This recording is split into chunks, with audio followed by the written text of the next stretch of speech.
Hello दोस्तों, south superstar धनुष की Ryan movie सिनेमाघरों में रिलीज हो चुकी है। पूरी मूवी एकदम खून खराबे से भरी हुई है, जिसे देखकर आपकी रूह तक कांप जाएगी। मूवी की शुरुआत रायन नाम के लड़की के बचपन से होती है, जिसके दो भाई मुथु और मनी तथा एक बहन दुर्गा होती है।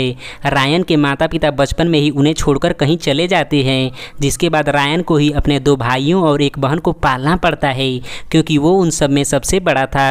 माता पिता के न होने के कारण उसी गाँव का एक व्यक्ति रायन को बहला फुसलाकर उसकी बहन दुर्गा को अपने साथ ले जाना चाहता था, लेकिन रायन को पता था कि वो व्यक्ति सही नहीं है और वो उसकी बहन को कहीं ना कहीं बेच देगा। चूँकि वो व्यक्ति रायन से ज़बरदस्ती उसकी बहन को ले जाने की कोशिश करने लगता है, जिससे रायन गुस्सा होकर उस व्यक्ति की हत्या करके उस गाँव को छोड़ देता है और दूसरे शहर में शेखर नाम के भले व्यक्ति के घर अपनी भाई और बहन को लेकर रहने लगता है। रायन के परिवार के साथ शेखर अपनों की तरह व्यवहार करता है। एंड फिर सीन कुछ सालों बाद का होता है। रायन और उसके भाई बहन बड़े हो चुके हैं। बड़ा होकर रायन उसी एरिया में फास्ट फूड की दुकान खोलता है, जिसमें उसके दोनों भाई भी साथ देते हैं। उस एरिया में दो गैंगस्टर रहते थे, जिनमें से एक का नाम दुरई था और दूसरे का नाम सेतु था, जिनके बीच इलीगल धंधों को करने को लेकर काफ़ी होड़ मची हुई थी। इसलिए इनके काले कारनामों से वहाँ की जनता के साथ साथ वहाँ की पुलिस भी परेशान थी। एंड फिर प्रकाश राज को दिखाया जाता है, जो कि एक पुलिस ऑफिसर के किरदार में दुरई और सेतु का गेम बजाने की फिराक में लगे रहती हैं, क्योंकि उनके पिता भी एक पुलिस ऑफिसर थे, जिनको इन्हीं दोनों गैंगस्टरों ने मिलकर जिंदा जलाकर मार दिया था। उसी दिन से प्रकाश राज इनके पीछे लगे हुए थे। एंड फिर सीन रायन की बहन दुर्गा का होता है, जहां उसे शादी के लिए देखने लड़के वाले आए होते हैं। शादी फिक्स हो जाती है, लेकिन लड़के वाले दहेज में रायन से उसकी दुकान और लाखों रुपए की डिमांड करते हैं। रायन दुकान तो दहेज में देने के लिए एकदम से तैयार था, लेकिन पैसे अरेंज करना उसके लिए काफ़ी मुश्किल था। इस वजह से रायन काफ़ी परेशान हो जाता है। एंड फिर सीन पुलिस स्टेशन का होता है, जहां प्रकाश राज दुरई और सेतु की गैंग को आपस में ही लड़ाकर उन्हें बर्बाद करने का प्लान बनाते हैं, जिसके लिए वो भाड़े के गुंडे मंगाकर सेतु की गैंग पर अटैक करवा देते हैं। उस अटैक में सेतु के काफ़ी सारे आदमी मारे जाते हैं, इसलिए सेतु काफ़ी गुस्सा हो जाता है और उसे शक होता है कि यह अटैक दुरई ने ही करवाया होगा। जिसके बाद सेतु अपने आदमियों से कह देता है कि जहां तुम्हें दुरई के आदमी दिखें वहीं उनको ठोक डालना। उसे भी तो पता चलना चाहिए कि सेतु की गैंग से पंगा लेने का अंजाम क्या होता है। फिर सीन एक बार का होता है, जहां दोनों ही गैंग के लोग अलग अलग बैठकर ड्रिंक कर रहे होते हैं। तभी सेतु के गैंग के लोग दुरई के आदमियों पर अटैक करने वाले होते हैं कि उसी बीच रायन के भाई मुथु की गर्लफ्रेंड वहां आकर मुथु पर चिल्लाने लगती है, जो उसी बार में बैठकर ड्रिंक कर रहा था, क्योंकि मुथु ने कुछ दिन पहले ही अपनी गर्लफ्रेंड के पिता का सर फोड़ दिया था। काफ़ी चिल्लाकर मुथु की गर्लफ्रेंड वहां से चली जाती है, जिसे देखकर दुरई के लोग मुथु का मजाक उड़ाने लगते हैं। दूसरी तरफ पुलिस ने दोनों गैंग को मारने के लिए ही ये सारा जाल बार में बिछाया हुआ था, इसलिए प्रकाश राज की टीम बाहर से ही उनके आपस में लड़ने का इंतजार कर रही थी। क्योंकि मुथु ने काफ़ी ज़्यादा पी ली थी, इसलिए उसे दुरई के लोगों पर गुस्सा आ जाता है और वो उनको मारने पीटने लगता है। मुथु को नहीं पता था कि कौन दुरई का आदमी है और कौन सेतु का है, इसलिए वो सबको मारने पीटने लगता है।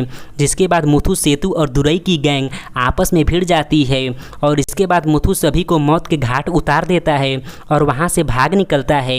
एंड फिर वहाँ पुलिस आती है, जो दोनों गैंग के लोगों को मरा देखकर कंफ्यूज हो जाती है कि ये कांड किसने किया होगा। काफ़ी खोजबीन करने के बाद दुरई को पता चल जाता है कि ये कांड मुथु ने किया है, इसलिए वो रायन को फ़ोन पर धमकाता है कि चुपचाप अपने भाई को लेकर मेरे अड्डे पर आ जाओ, नहीं तो मैं अपनी पूरी गैंग लेकर तुम्हारे घर पहुंच जाऊंगा। एंड फिर रेयान मुथु के साथ मनी को भी लेकर दुरई के अड्डे पर जाता है, जहां दुरई और रायन के बीच काफ़ी बहसबाजी होती है। अंत में रायन को समझ में आ जाता है कि अपने भाई को बचाने के लिए उसे दुरई को ख़त्म करना पड़ेगा। फिर क्या रायन और उसके दोनों भाई मिलकर दुरई समेत उसके सारे आदमियों को मार देते हैं। दुरई के मरने की खबर सेतु को भी लगती है और वो इससे परेशान हो जाता है कि आखिर तीसरा कौन हम लोगों के बीच आ गया है जो मेरे और दुरई के लोगों को बहुत ही पीट रहा है। बाद में सेतु को पता चल जाता है कि ये सारा काम रायन ने किया है। इसके लिए वो रायन को अपने गैंग में शामिल होने का ऑफर देता है, लेकिन रायन साफ मना कर देता है और वो तो दुरई के मारने की बात से भी मुकर जाता है। लेकिन सेतु को अच्छे से पता था कि रायन जो बाहर से दिखता है वो है नहीं, असल में रायन बहुत ही खतरनाक और खूंखार इंसान है। जिसके बाद सेतु डर जाता है और उसे लगता है कि किसी न किसी दिन रायन उसकी जान ले लेगा। इसलिए वो रायन के ऊपर कई बार अटैक करवाता है, लेकिन हर बार रायन बच निकलता है। एंड फिर रायन शेखर से बताता है कि सेतु मेरे पीछे हाथ धोकर पड़ गया है, जिस पर शेखर कहता है कि जब तक सेतु जिंदा है तब तक वह तुम्हारे पीछे लगा रहेगा। इसलिए रायन फैसला करता है कि अब वो सेतु को भी जान से मार देगा ताकि सारा मैटर ख़त्म हो जाए। एंड फिर दिखाया जाता है कि सेतु रायन को मारने के लिए उसकी बहन को किडनैप करवा लेता है, जिसे बचाने रायन सेतु के अड्डे पर जाता है जहाँ वो सेतु के आदमियों को खूब पीटता है। लेकिन सेतु ने वहाँ काफ़ी सारे गुंडे इकट्ठा कर रखे थे। उसी बीच वहाँ मुथु और मनी भी आ जाते हैं। मारपीट के दौरान वहाँ एक अजीब घटना होती है जहाँ रायन का भाई मुथु रायन को चाकू मार देता है, जिससे रायन घायल हो जाता है। फिर सीन अगले दिन का होता है जहाँ रायन हॉस्पिटल में भर्ती होता है। जिसके बाद मुथु और मनी सेतु से काम मांगने जाते हैं, जहाँ उन्हें एक आदमी को मारने का काम सेतु देता है, लेकिन उन्हें यह नहीं बताता है कि वो आदमी तुम्हारा भाई रायन ही है। चूँकि ये सारी बातें शेखर सुन लेता है और घर जाकर दुर्गा को बता देता है। जिसके बाद दुर्गा रायन को लेकर सुरक्षित स्थान पर चली जाती है, लेकिन सेतु के लोग उसका पता लगा लेते हैं कि रायन कहाँ छिपा हुआ है। एंड फिर सेतु के आदमी रायन के ऊपर अटैक कर देते हैं, जहाँ से रायन फिर बच निकलता है और एक ऐसी जगह पहुँच जाता है जहाँ उसका इलाज चलता है। दूसरी तरफ मुथु और मनी अब सेतु के आदमी बन चुके थे। रायन के ठीक होने पर दुर्गा उससे बताती है कि जो गुंडे उस दिन मुझे किडनैप करने आए थे उनमें से एक सेतु का भाई था, जिसने मेरे साथ रेप भी किया था। दुर्गा की यह बात सुनकर रायन एकदम से गुस्सा हो जाता है। चूँकि रायन अब ठीक हो चुका था, इसलिए वो सेतु को सबक सिखाने के लिए उसकी बीवी को किडनैप कर लेता है।